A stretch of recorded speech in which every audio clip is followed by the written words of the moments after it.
Hello students, again welcome to my YouTube channel Biology City. In this video, we'll discuss competency focused short answer types question of grade 12 biology. So start करते हैं question number 39 से. Two insects A and B belong to different families. दो insect हैं A and B, दोनों अलग अलग families के हैं. A few cells from their antenna of these insects were scrapped. उनके दोनों insects के antenna से कुछ cells निकाली गई and subjected to karyotyping. Karyotyping में chromosomes को study किया गया, माइक्रोस्कोप में देखा गया एंड अंदर इन्वेस्टिगेशंस भी की गई. दैट मीन्स डीएनए को स्टडी किया गया, क्रोमोसोम को स्टडी किया गया दोनों इंसेक्ट से.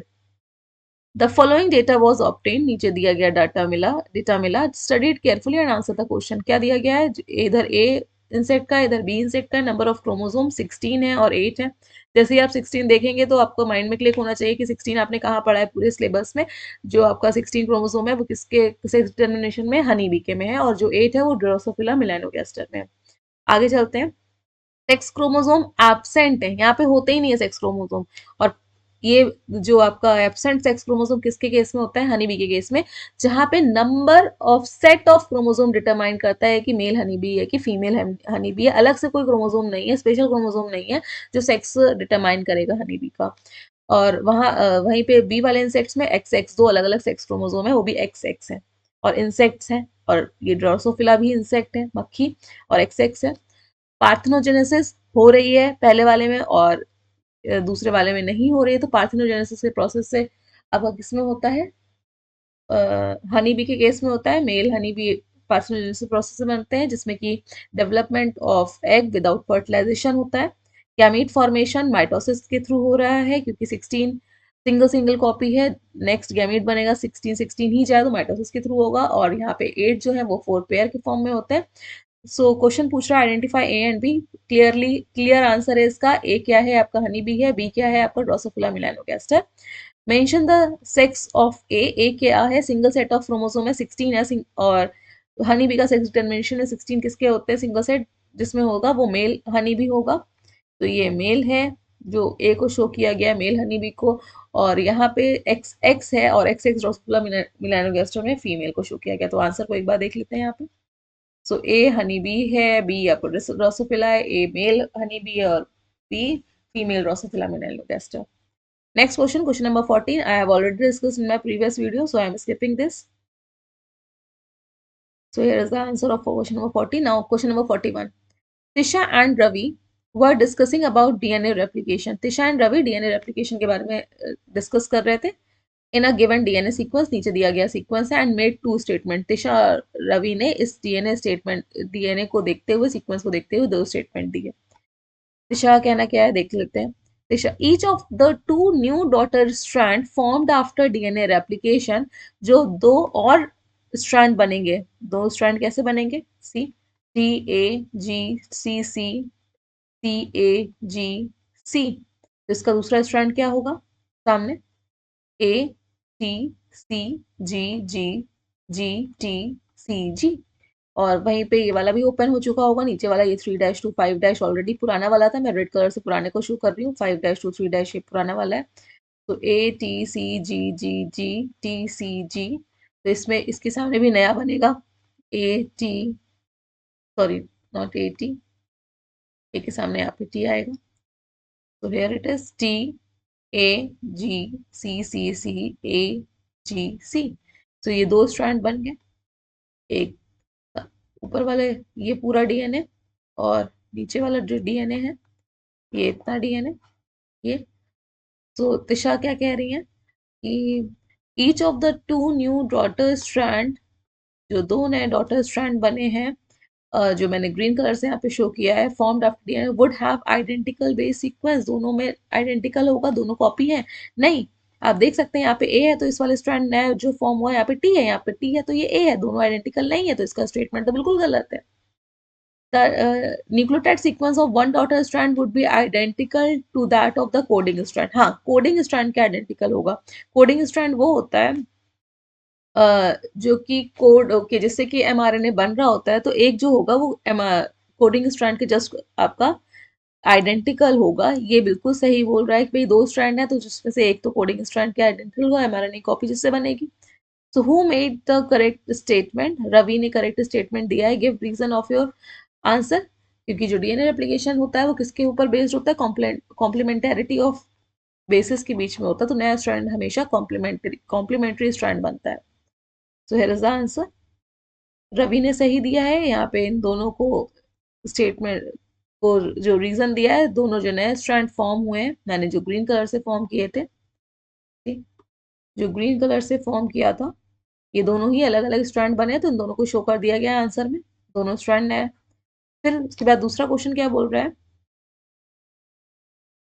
Due to the absence of certain enzyme, कुछ एंजाइम्स की एब्सेंस की वजह से the parental DNA strand showed certain defects mentioned below during replication. जो पेरेंटल स्ट्रैंड था जब उसका डीएनए रेप्लिकेशन हो रहा था तो कुछ डिफेक्ट्स आ गए।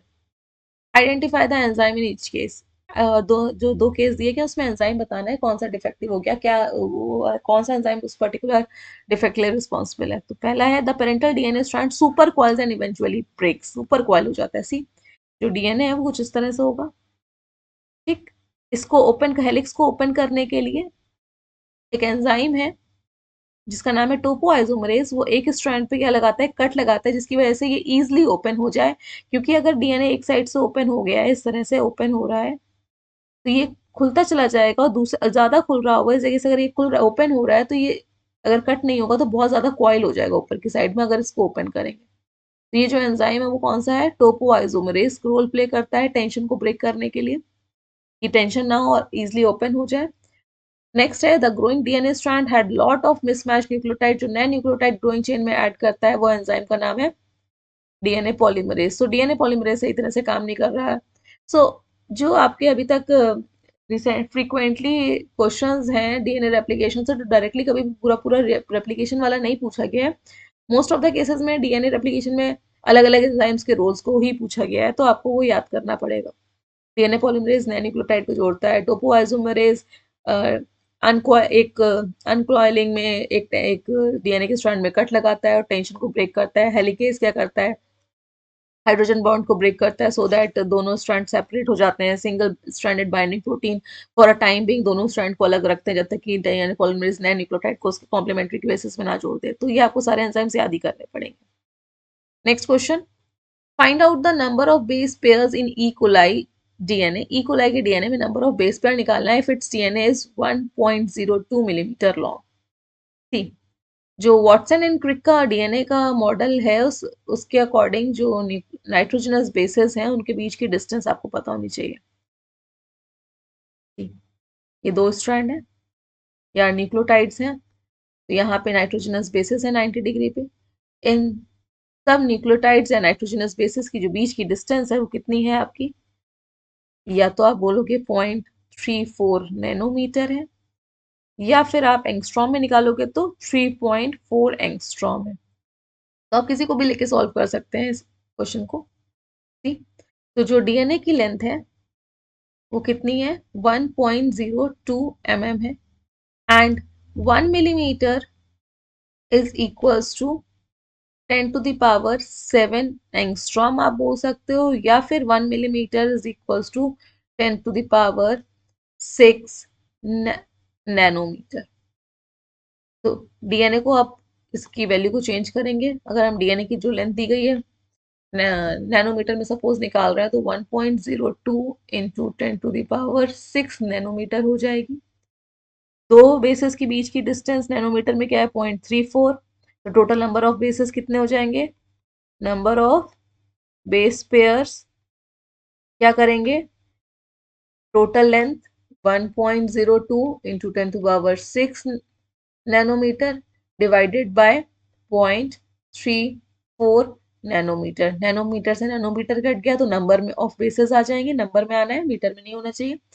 ये पॉइंट से पॉइंट चला गया, 34 वन ज़ा एंड 34 थ्री ज़ा 102, तो 3 into 10 to the power 6 base pairs present होंगे आपके ई कोलाई के डीएनए में। तो ये आंसर दिया गया है। यहाँ पे जो दिया गया है वो एंगस्ट्रॉम लेके दिया गया है 3.4, तो इसको चेंज करा है 1.02 7 से, मैंने नैनोमीटर से लेके सॉल्व किया है।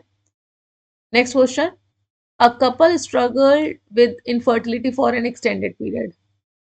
Subsequently, it was discovered that neither partner was capable of producing viable gametes. See here, यहाँ पे आपको फोकस करना है जो इनफर्टिलिटी है वो किस वजह से है कि जो गैमीट्स बन रहे हैं वो वायबल नहीं है, मतलब मॉर्टल आप बोल सकते हो, उनमें फर्टिलिटी नहीं है, ठीक है, वायबल नहीं है। Give two reason which could have contributed, तो आपको दोनों में ही बोला गया है कि वायबल गैमेट्स नहीं प्रोड्यूस कर पा रहे हैं, नीदर लिखा है ना यहाँ पे, तो मेल और फीमेल दोनों ही, तो दोनों में ही रीजन देने हैं। सो मेल में क्या दिया गया है रीजन, एक तो दिया गया है inability to produce system could attributed to tight undergarments और issue with the pituitary secretion, pituitary के हार्मोन सही से सिक्रीट नहीं हो रहे हैं, एलएचएन एफएसएच क्रिप्टोर्किज्म हो रखा है, दैट मींस जो टेस्टिस हैं वो फेल हो गई, स्क्रोटम में नहीं आपका प्रेजेंट है, वो एब्डोमिनल कैविटी में ही है। नेक्स्ट एल्कोहलिज्म की वजह से, तो आप इनमें से कोशिश करिएगा कि पिट्यूटरी सिक्रीशन में आपका इशू है या फिर क्रिप्टोर्किटिज्म है या फिर अल्कोहल की वजह से। सेम फीमेल में भी आपका पिट्यूटरी सिक्रेशन के में इशू है या फिर fimbriae collection of the egg नहीं हो पा रहा है या आपका health issues affecting the egg production. तो कोई भी आप रीजन लिख सकते हो, रीजन वाले में आपके मार्क्स, एक तरह से आपने अगर कोई भी रीजन लिखा है मार्क्स मिलने ही है। Next, the process of sexual reproduction differs between closed flower and open flower. Closed flower को आप लोग कौन सा क्लिस्टोगैमस फ्लावर बोलते हैं, एंड ओपन फ्लावर को हम लोग कैस्मोगैमस बोलते हैं। क्लिस्टोगैमस एंड कैस्मोगैमस, इनमें कैसे सेक्सुअल रिप्रोडक्शन डिफर है, तो क्लिस्टोगैमस फ्लावर्स में हमेशा ऑटोगैमी होगी, लेकिन कैस्मोगैमस फ्लावर में ऑटोगैमी, जिक्नोगैमी और एलोगैमी तीनों ही हो सकता है। So here is answer, in closed flower हमेशा ऑटोगैमी, ओपन फ्लावर में ऑटोगैमी भी हो सकती है, मतलब कि सेम फ्लावर में pollination, geitonogamy different flower same plant में, और xenogamy different flower different plant में। नेक्स्ट क्वेश्चन में आते हैं, how does self incompatibility restrict autogamy. अगर किसी फ्लावर का खुद का पोलन ग्रेन, सी किसी फ्लावर का के एंथर से खुद का पोलन ग्रेन सेम फ्लावर के स्टिग्मा पे फॉल भी हो जाता है, तब भी वहां पे पोलन ट्यूब फॉर्मेशन या पोलन ट्यूब का फॉर्मेशन नहीं होगा, जर्मिनेशन फेल हो जाएगा। इस चीज को हम क्या बोलते हैं, सेल्फ इनकम्पैटिबिलिटी। ये किसकी वजह से, बिकॉज ऑफ सेल्फ स्टेरिलिटी। और वो ऐसे प्लांट्स किसके थ्रू वहां पे पॉलिनेशन होगा, वहां पे क्रॉस पॉलिनेशन ही होगा उसमें। Next, which trophic level in food chain is known as transducers and why. जो ट्रॉफिक लेवल एक एनर्जी को दूसरे फॉर्म में कन्वर्ट कर रही है उसको हम लोग एज अ ट्रांसड्यूसर कंसीडर करते हैं। सो वो कौन सी होती है, आपकी प्रोड्यूसर्स वाली, क्योंकि प्रोड्यूसर सोलर एनर्जी को जो कि सनलाइट से मिलती है उसको केमिकल एनर्जी में कन्वर्ट करते हैं या फूड एनर्जी में कन्वर्ट करते हैं, इसलिए हम लोग उनको ट्रांसड्यूसर कहते हैं, और इस प्रोसेस को क्या बोलते हैं, photosynthesis. So here they convert solar energy into a form that can be used by the other organism is in the food chain. तो फूड तो सारे ऑर्गेनिज्म यूज कर रहे हैं, बट मतलब फूड तो उनको खाना डायरेक्टली मिल रहा है, लेकिन सोलर एनर्जी को कन्वर्ट करके फूड एनर्जी में या एनर्जी में, केमिकल एनर्जी में, उस वाले आप ट्रॉफिक लेवल को क्या बोलेंगे, transducer. Next, how does the activity of Hind second contrast with that of the Eco R1। तो यहाँ पे आपको हिंद सेकेंड की रेस्ट्रिक्शन साइट पता होनी चाहिए और इको R1 की रेस्ट्रिक्शन साइट पता होनी चाहिए। तो मैंने यहाँ पे डायग्राम दे रखा है, ये आपकी हिंद सेकेंड की रेस्ट्रिक्शन साइट है और इधर साइड आपकी इको R1 की है। तो देखिएगा इन दोनों में कट कहाँ पे लग रहा है। अगर हिंद सेकेंड में देखेंगे तो दोनों ही स्ट्रैंड ऑफ के डीएनए के स्ट्रैंड में एक ही जगह पे कट लग रहा है, तो ये ब्लंट एंड प्रोड्यूस कर रहा है, जो कि बाद में स्टिक होने में प्रॉब्लम आती है, स्टिक नहीं हो पाते हैं, क्योंकि स्टिक होने के लिए आपका ओवरहैंग होना जरूरी है। ओवरहैंग होंगे तो कॉम्प्लीमेंटरिटी के बेसिस पे, इस तरह से ओवरहैंग होंगे तो कॉम्प्लीमेंटरिटी के बेसिस में वो जो स्टिकी एंड्स है वो कनेक्ट हो सकते हैं। तो वो किसमें प्रोड्यूस हो रहा है, इको R1 में। आप देखिएगा ये इतना रीजन और इतना रीजन कॉम्प्लीमेंट्री है, इजिली कट होने के बाद भी ये जुड़ जाएंगे। सो आंसर क्या है, इन सेकेंड जो है ब्लंट एंड प्रोड्यूस कर रहा है और इको R1 कोर्सिव या ओवरहैंग या स्टिकी एंड्स प्रोड्यूस कर रहा है। नेक्स्ट क्वेश्चन यहाँ पे दे रखा गया है, which one of these enzyme can preferably used in RDT recombinant DNA topology में। हम लोग किस एंजाइम को यूज करेंगे भाई, ऑब्वियस है जो आपका स्टिकी एंड्स प्रोड्यूस करेगा, इजिली ज्वाइंट हो जाएगा, उसी को ही हम यूज करते हैं। So here foreign DNA cannot be ligated with smooth end by hence second. So hence कौन सा एंजाइम, कौन सी साइड को यूज किया जाएगा, एंजाइम को इको R1 को प्रेफर किया जाएगा। Next question number 48, while doing a polymerase chain reaction extension step is missed। Extension step हुआ ही नहीं, जब एक्सटेंशन ही नहीं हुआ तो नया न्यूक्लियोटाइड नहीं जुड़ेंगे, और नया न्यूक्लियोटाइड नहीं जुड़ेंगे तो नया डीएनए ही नहीं मिलेगा। So what will be its effect in the process? So synthesis and polymerization of DNA will be arrested. नया डीएनए ही नहीं बनेगा, नया सिंथेसाइज ही नहीं होगा, पॉलीमराइज ही नहीं होगा, तो डीएनए एम्पलीफाई नहीं होगा, अमाउंट ऑफ डीएनए सेम रहेगा. Next question. A passenger met with a minor accident and started bleeding. This question also I have discussed in previous video. Again, I am skipping this. Moving to question number 50. Bring out difference between Hugo डिवराइज mutation. दो scientist हैं, एक ह्यूगो डिवराइज एक Darwin, दोनों ही ने बताया है variations के में उनके डिफरेंस बताना है. सो ह्यूगो डिवराइज ने जो बताया था वो म्यूटेशन को लेके इवोल्यूशन को डिस्कस किया था, एंड डार्विन ने बोला था कि जो इवोल्यूशन है वो किसकी वजह से हो रहा है, वेरिएशंस की वजह से हो रहा है, नेचर सेलेक्ट कर रहा है, सर्वाइवल ऑफ द फिटेस्ट हो रहा है. So here mutation large heritable change होता है in the characteristic of a population that arise suddenly and cause speciation in a single step. अगर ह्यूगो डिवराइज से देखेंगे तो जो अगर म्यूटेशन के थ्रू चेंजेस हो रहा है तो सिंगल स्टेप में ही स्पीसिएशन हो सकता है. स्पीसिएशन मतलब नई स्पीसीज आ सकती है. वाइल इवोल्यूशन फॉर डार्विन, लेकिन डार्विन के अकॉर्डिंग चलेंगे तो जो इवोल्यूशन है वो धीरे धीरे चेंजेस हुए हैं, ग्रेजुअल चेंजेस हुए हैं, और वो चेंजेस स्मॉल वेरिएशंस की वजह से हुए हैं. जो नेचर चेंज हो रहा है, अडेप्ट कर रहे हैं ऑर्गेनिज्म, वो इट लीड्स टू इवोल्यूशन.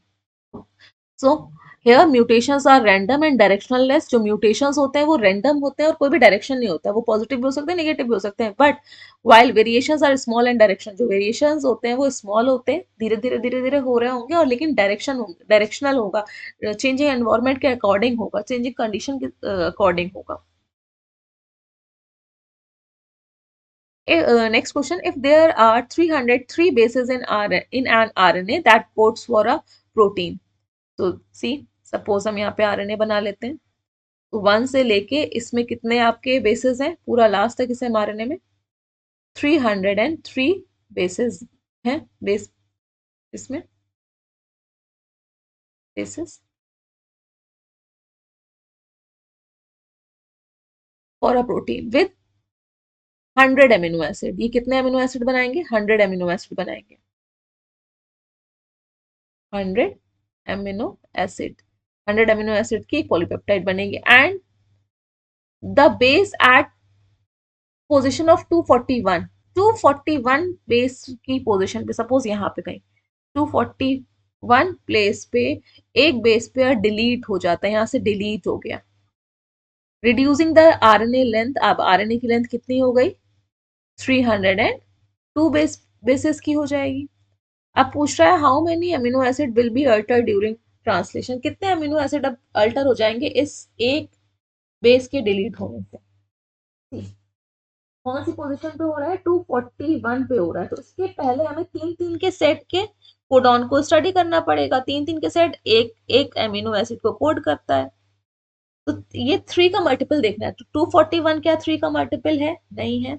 इससे पहले 241 से पहले क्या आएगा, 240 आएगा. क्या ये 3 का मल्टीपल है, 3 से डिवाइड हो रहा है, यस, बहुत इजीली डिवाइड हो रहा है, 3 8 0. तो 241 से पहले तो ऑलरेडी 80 अमीनो एसिड बन जुड़ते चले जाएंगे, 80 अमीनो एसिड एड ऑन हो जाएंगे यहाँ पे, ठीक है. 80 अमीनो एसिड एड ऑन हो जाएंगे 240 बेस पेयर तक. सपोज यहाँ पे 240 बेस पेयर है, बेसेस है, तो इस 240 के में जब रीड करेंगे 3 के सेट में टोटल कितने अमीनो एसिड जुड़ चुके होंगे, 80. ठीक, 241 पे आ गया. टोटल अमीनो एसिड कितने थे, 100 थे, 80 तो मिले ही बने, यहाँ से डिस्टर्ब हुए तो कितने चेंज हो जाएंगे, 100 minus 80 is equal to 20. Again इसको एक बार फिर से रिपीट कर देते हैं. टोटल जो बेसिस थे वो कितने थे एमआरएनए में, 303 थे. 241 पोजीशन पे एक बेस डिलीट हो गया, तो यहाँ पे 240 होगा, 1 से लेके 240 बेसिस होंगे यहाँ से यहाँ तक. और 3 के सेट में कोडॉन्स होते हैं, 3 के सेट में होते हैं. तो जब 3 के सेट में है ये एक, तो ये एक अमीनो एसिड को कोड करेगा, ये दूसरे अमीनो एसिड को कोड करेगा, टोटल यहाँ तक 240 है. तो हमने क्या किया, 240 को 3 से अगर डिवाइड करेंगे तो कितना आ जाएगा, 80. तो इस जगह से इस जगह तक मतलब 1 से लेके 240 अमीनो एसिड सॉरी बेसिस तक कितने अमीनो एसिड कोड हो जाएंगे 18। और क्वेश्चन में दे रखा है ये पूरे 303 बेसिस कितने अमीनो एसिड को कोड कर रहे हैं, यहाँ तक कितने हो रहे हैं कोड 100 हो रहे हैं। सो 80 तो पूरे सही बनेंगे, 80 के बाद वाले सारे गड़बड़ हो जाएंगे क्योंकि चेंज कहाँ पे आया है, कौन सी पोजीशन में चेंज आया है, 241 पोजीशन पे चेंज आया है, 241st पोजीशन पे चेंज आया है। सो अल्टर कितने हो जाएंगे 100 माइनस 80 20 अमीनो एसिड्स अल्टर हो जाएंगे, चेंज हो जाएंगे। नेक्स्ट क्वेश्चन बोल रहा है इसका what will such type of mutation be called, ऐसे म्यूटेशन को क्या बोलते हैं भाई, एक बीच का डिलीट हो गया, डिलीट होने की वजह से रीडिंग फ्रेम तीन तीन का सेट का चेंज हो गया, तो इसको हम लोग क्या बोलते हैं frame shift mutation. So here is the answer frame shift mutation. Next question number 52, observe the given sequence of nitrogen bases in a DNA fragment, nitrogen bases दिए गए नीचे, and answer the question। Directly question पे आता है identify the palindrome in the given sequence। palindrome क्या होता है, वो सीक्वेंस जो 5 to 3 रीडिंग फ्रेम उसका वही हो और 3 सॉरी हाँ इस डायरेक्शन में भी सेम हो और इस डायरेक्शन में भी 5 to 3 सेम हो। तो ये कहाँ से सेम दिख रहा है आप देखिएगा, ए टी टी यहाँ पे नहीं है, फिर जी जी यहाँ पे है, ये है जी, ये भी जी है, ये टी है, ये टी है, ये सी है, ये सी है, अगेन जी जी ए ए सी सी, यहाँ तक सेम है, उसके बाद जी और ए नहीं है। सो इतना जी जी जी टी टी सी सी जी जी ए ए सी सी, ये इतना आपका सीक्वेंस सेम है, तो इसको हम लोग पैलिंड्रोमिक सीक्वेंस बोलेंगे, दोनों साइड से रीडिंग फ्रेम एक जैसा आ रहा है। So here GTCGAC CAGCTG. Next, name the restriction enzyme with and its source that will cleave the palindrome sequence identified above। कौन सा restriction enzyme इसको cleave कर सकता है इस palindromic sequence को, उसका आंसर बताना है। So here in the second source क्या है आपका Haemophilus influenzae strain D, ये आपको याद ही करने पड़ेंगे, कुछ बुक्स में कुछ आपके रेस्ट्रिक्शन एंजाइम दिए गए हैं, उनकी साइट दी गई है और उनके सीक्वेंस भी दिए गए हैं, साथ ही साथ सोर्स भी है, तो वो आपको याद ही करना पड़ेगा। Next, why does the lactoperon shut down some time after addition of lactose in the medium where E. coli was growing? तो जब लैक्टोज को दिया गया तो पहले तो लैक्टोज को डाइजेस्ट करने वाले एंजाइम की रिक्वायरमेंट है और पहले से लैक्टोज था भी नहीं, तो जब लैक्टोज है ही नहीं, स्टार्टिंग में लैक्टोज था नहीं मीडियम में, तो ये आपका प्रोमोटर रीजन है, फिर ऑपरेटर रीजन आता है इस तरह से, प्रोमोटर रीजन से के, के पास ही आपका रिप्रेशर प्रोटीन को बनाने वाला जीन होगा, तो वो रिप्रेशर प्रोटीन बन जाएगा जो कि इनहिबिटर की तरह काम करेगा, तो लैक्टोज है नहीं वो इस जगह से बाइंड हो जाएगा। जब ये रिप्रेशर इस जगह से बाइंड हो गया तो इससे कौन बाइंड हो रहा हो चुका होगा प्रोमोटर रीजन से आरएनए पॉलीमरेज आगे स्लाइड डाउन नहीं कर पाएगा। ठीक, इसलिए आपका लैकोपुरान थोड़ी देर के लिए शट डाउन रहता है। So here after addition of lactose complete breakdown of lactose to glucose and lactose takes place, पूरी तरह से ब्रेकडाउन होगा, but therefore there is no more lactose to bind to the repressor, अब और lactose है नहीं तो इसलिए वो शट डाउन हो जाएगा। जब लैक्टोज होगा तब वो स्विच ऑन होगा, नहीं होगा तो स्विच ऑफ होगा। तो ये डिटेल और ये भी मैंने लास्ट लेक्चर में डिस्कस किया है इसको भी। Next question, what is the constant necessity for minimal level of expression of lactoperon? lactoperon express होता रहे उसके लिए क्या है, उसके लिए आपका लैकोपेरॉन के लिए वहां पे लैक्टोज का होना मस्ट है। So a very low level of expression of lac operon has to be present in the cell at all the time, otherwise lactose can not enter the cell. और हमेशा लैक्टोज जब एंटर करेगा तभी वो कब एंटर कर पाएगा, जब लैक्टोज प्रेजेंट होगा और परमिएज एंजाइम सिक्रीट होगा, क्योंकि अगर आपको याद हो परमिएज एंजाइम का काम क्या होता है, इकोलाई की परमेबिलिटी बढ़ा देना लैक्टोज के एंटर होने के लिए। तो जब लैक्टोज ही नहीं होगा तो परमेज एंजाइम कभी भी नहीं सिक्रीट हो रहा होगा, और वो नहीं सिक्रीट होगा तो लैक्टोज नया लैक्टोज एंटर ही नहीं कर पाएगा। Next, explain why RNA, which initially served as focal point for transmission of heredity characters, was eventually replaced by DNA throughout the course of evolution। Starting में सबसे पहले बोला गया कि आरएनए मतलब जब ओरिजिन ऑफ लाइफ है जहाँ पे आरएनए बना, फिर आरएनए के बाद डीएनए बना, डबल स्ट्रैंडेड बना, तो यहाँ पे आपको वही बताना है, वो कंटेंट बताना है कि why DNA is more stable than RNA, या फिर why DNA is a heredity material. ये दो टॉपिक्स आपकी बुक्स में दिए गए हैं। तो क्योंकि डीएनए ज्यादा स्टेबल डबल स्ट्रैंडेड है, इसलिए जो आरएनए था वो इवॉल्व होकर डीएनए वहां पे आ गया as a genetic material. RNA less stable है, या फिर यहाँ पे लिखा अनस्टेबल है, बहुत ज्यादा उसमें म्यूटेशन होने के चांसेस होते हैं। डीएनए इवॉल्व किससे डीएनए इवॉल्व हुआ? आरएनए से हुआ है, केमिकल मॉडिफिकेशन हुआ जो कि ज्यादा स्टेबल है as compare to the RNA. DNA double stranded nature में है, कॉम्प्लीमेंट्री स्ट्रैंड दोनों सामने सामने है, and these were the resist changes by evolving a process of repair. Next, genotype of sickle cell anemia can be determined due to differences in the size of DNA bands produced by digesting hemoglobin gene DNA by restriction enzyme. Restriction enzyme से hemoglobin gene को सी haemoglobin का एक gene है, haemoglobin protein की बात नहीं हो रही, यहाँ पे जीन की बात हो रही है, सेगमेंट ऑफ अ डीएनए, उसको रेस्ट्रिक्शन एंजाइम से कट किया गया और यहाँ पे जेल इलेक्ट्रोफोरेसिस को परफॉर्म किया गया। जेल इलेक्ट्रोफोरेसिस को परफॉर्म क्यों किया जाता है? वहाँ पे डीएनए मोलिकुलर वेट के अकॉर्डिंग वो रन करते हैं। तो जेल इलेक्ट्रोफोरेसिस आगे रीड करते हैं। The gel electrophoresis depicts a DNA fragment produce after genotyping to siblings, दो सिबलिंग है एक्स एंड वाई, ठीक है, भाई बहन या बहन भाई जो भी है, दो सिबलिंग है, स्टडीड केयरफुली। तो आप देख रहे होगे एक्स वाले के केस में HbS और HbA, मतलब कि हीमोग्लोबिन सिकल डिफेक्टेड वाला सिकल और नॉर्मल वाला भी है, लेकिन वाई वाले में एक है। तो वाई वाले को सिकल सेल एनीमिया है, बट यहाँ पे एक्स वाला कैरियर फॉर्म में HbS HbA दोनों दोनों है। तो इसका जो जीनोटाइप होगा वो क्या होगा? HbS इसका क्या होगा? HbA एंड HbS, एक्स वाले का ये है और वाई वाले का ये जीनोटाइप है। आगे बढ़ते हैं, ये तो हमने अभी डायग्राम से इतना निकाला है। Determine if the given statement is accurate और नॉट, सही है, गिवन स्टेटमेंट बिल्कुल सही है। Provide the reason for the same, reason देना है, ठीक। तो ये ट्रू है सिंस एक्स इज हेट्रोजाइगस, यहाँ पे इससे निकाला एक्स कैसे हेट्रोजाइगस है, ये HbS भी है और HbA भी है, and Y is homozygous, C single band मिला है, तो दोनों ही HbS है। जीन नेक्स्ट, तब हाँ आंसर हो गया।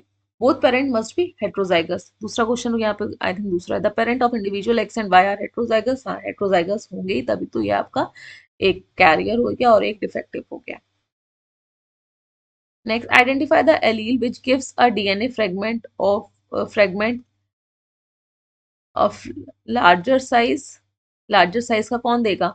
जिसमें एक फ्रेगमेंट मिल रहा है, यहाँ पे एक ही बार में कट हो रहा है, तो सिकल सेल एनीमिया वाला स्मॉलर साइज का कौन दे रहा है? आपका HbA वाला। तो larger size sickle cell HbS वाला, डिफेक्टिव वाला स्मॉलर साइज HbA वाला। देखिए ये दो पार्ट में ब्रेक हो गया, तो ये दोनों ही ऑब्वियस है कि स्मॉल हो जाएंगे ना, ये दो पार्ट में ब्रेक हो गया कट होने की वजह से, ये स्मॉल हो गया, ये एक सिंगल पार्ट में है तो ये लार्जर होगा और ऊपर की तरफ है, और ये स्मॉल नीचे की तरफ है। तो HbA वाला जब नीचे आ गया, मतलब जेल इलेक्ट्रोफोरेसिस नीचे शिफ्ट हो गया, तो ये स्मॉलर है, ये ऊपर ही रह गया है जेल इलेक्ट्रोफोरेसिस में, तो ये लार्जर है। और जेल इलेक्ट्रोफोरेसिस मॉलिक्यूलर वेट के अकॉर्डिंग ही जीन सेपरेट होते हैं, हैवियर वन लार्जर वन पहले रहते हैं और स्मॉलर वन आगे मूव कर जाते हैं। Next question, Ritu and Ali performed an experiment depicted where all the parameters were kept constant, सारे पैरामीटर्स दोनों के एक्सपेरिमेंट में का, ये ऋतु का एक्सपेरिमेंट है, ये अली का एक्सपेरिमेंट है। ऋतु ने ऐड किया पपाया पल्प यहाँ पे अपनी टेस्ट ट्यूब में, वाइल अली ने ऐड किया एक एंजाइम, ठीक है।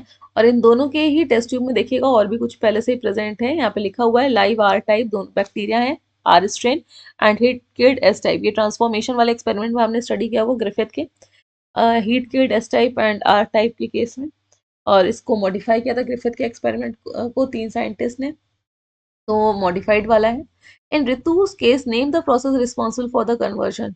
ऋतु के केस में क्या है, ऑब्जर्वेशन आया कि R type bacteria converted into S type, तो इस प्रोसेस का नेम क्या था? ट्रांसफॉर्मेशन। आंसर क्या हो जाएगा? ट्रांसफॉर्मेशन।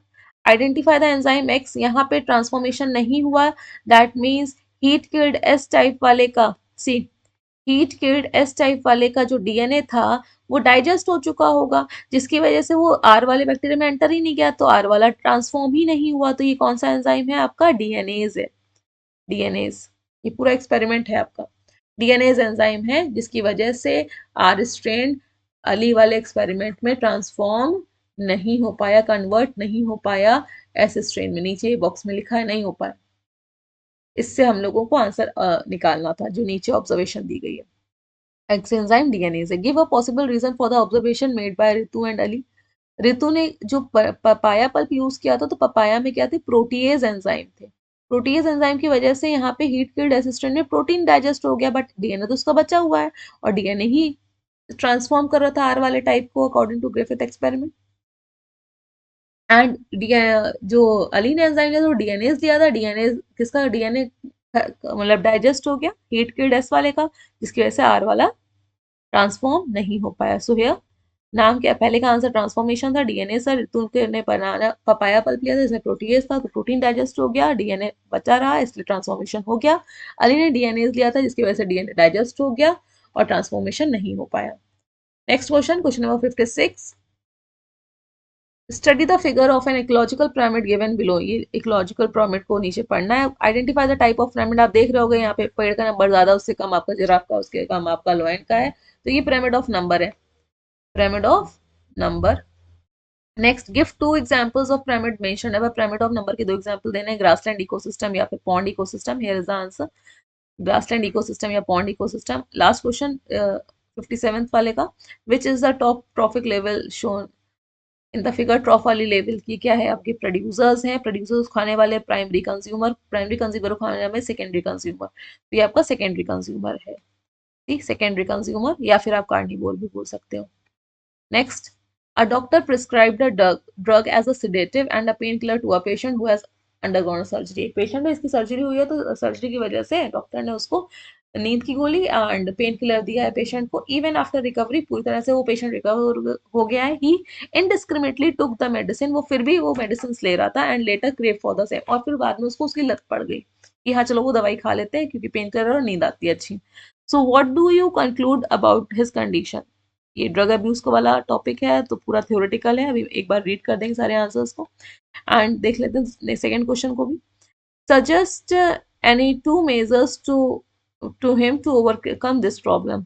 इस प्रॉब्लम को ओवरकम करने के लिए दो उसको मेजर्स को सजेस्ट करना है, दो मेजर्स क्या है, तो रीड कर लेते हैं। थ्योरेटिकल आंसर है इसका, ड्रग ड्रग के ऊपर डिपेंड हो गया है वो, तो ड्रग एडिक्शन हो गया है, and is the tendency of a body to manifest a characteristic and pleasant withdrawal of the syndrome। अब वो दवाई को नहीं छोड़ पा रहा है उस मेडिसिन को। if regular dose of drug is abruptly discontinued because of perceived benefit, drugs are frequently used repeatedly, मतलब बार बार वो यूज करेगा जो कि हार्मफुल है।